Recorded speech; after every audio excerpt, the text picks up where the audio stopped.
1986 USA 5-cent coin, the Jefferson Nickel. Welcome back, coin collectors and treasure hunters. Today's spotlight is on a coin that millions of Americans have seen and spent without a second thought, the 1986 United States 5-cent coin. Now you might be thinking it's just a regular nickel, right? But as we're about to discover, there's more to this coin than meets the eye. From rare mint errors to valuable high-grade specimens, the 1986 Jefferson Nickel has a few surprises that could turn spare change into serious cash. Let's start with the basics. Historical background: the 1986 5-cent coin is part of the long-running Jefferson Nickel series, which began way back in 1938. It features the familiar portrait of Thomas Jefferson on the obverse facing left. This design was created by sculptor Felix Schlag and had already become iconic by the 1980s. To Jefferson's left is the motto, "In God We Trust." On the right side, you'll see the word Liberty and the date 1986, with a small mint mark just below it if the coin was made outside Philadelphia. Flip the coin over and you'll see Monticello, Jefferson's Virginia estate, standing proudly in the center. Above it is E Pluribus Unum, and below are the inscriptions Monticello, 5 cents, and United States of America. It's a clean, balanced design that stayed virtually unchanged for decades. So what's the historical context behind this coin? In 1986, Ronald Reagan was president. The Challenger space shuttle disaster had just shocked the world, and the U.S. Mint was continuing its push to modernize coin production. The economy was shifting, technology was evolving, and through it all, Jefferson nickels remained a constant in every American's pocket. Mintage of coins. Now let's talk mintage. In total, over 1.5 billion nickels were struck in 1986. Yes, billion. That includes about 459 million from the Philadelphia Mint, 573 million from Denver, and 3 million proof coins from San Francisco. With such high production numbers, the average 1986 nickel isn't rare at all. In fact, most of them are still worth just face value. But here's the twist: it's not about how many were made, it's about how few survived in top condition. Value: when it comes to value, condition is everything. A typical circulated 1986 nickel, the kind you'd find in pocket change, is worth 5 cents.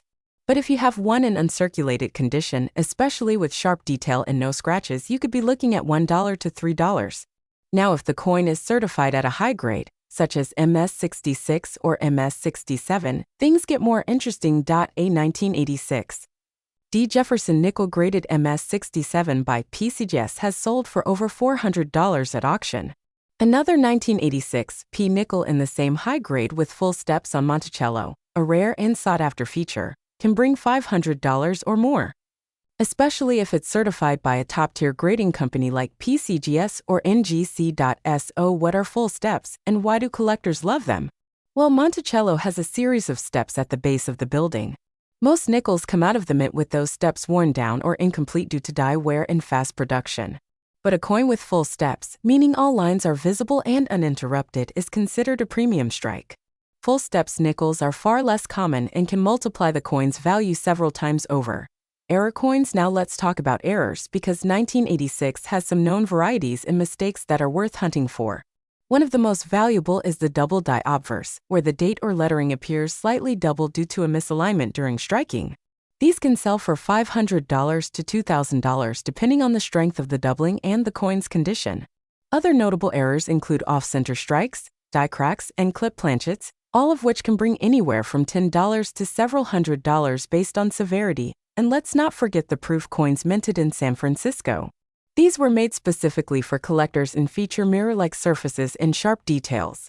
A flawless 1986 S-proof nickel, graded PR70 deep cameo, can sell for $200 to $5,000 or more depending on demand. Lower grade proof coins are usually worth between $100 and $5,000 worth in millions.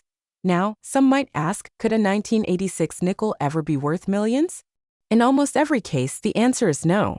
This isn't one of those once-in-a-lifetime million-dollar rarities like a 1913 Liberty Head nickel.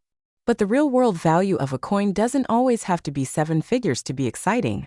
Even a $500 fine from your pocket change, especially if it's a full steps high-grade example, is a huge win for any collector. If you're looking to buy or sell a 1986 nickel, remember, photos matter.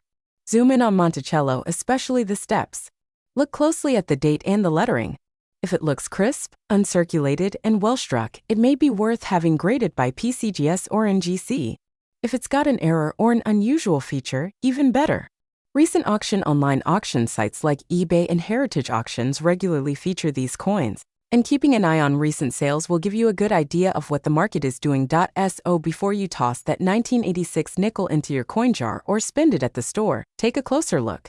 That 5-cent coin could be hiding full steps, a rare error, or a pristine condition that turns it into a hidden gem. It's these tiny details that make coin collecting so rewarding. Conclusion: thanks for joining me today for this deep dive into the 1986 Jefferson Nickel. If you enjoyed the video and learned something new, don't forget to hit that like button, subscribe for more coin facts, and turn on the bell so you never miss an upload. Got a nickel with sharp steps or an odd strike? Share your finds in the comments. We love hearing your collecting stories. Until next time, stay curious, keep hunting, and happy collecting.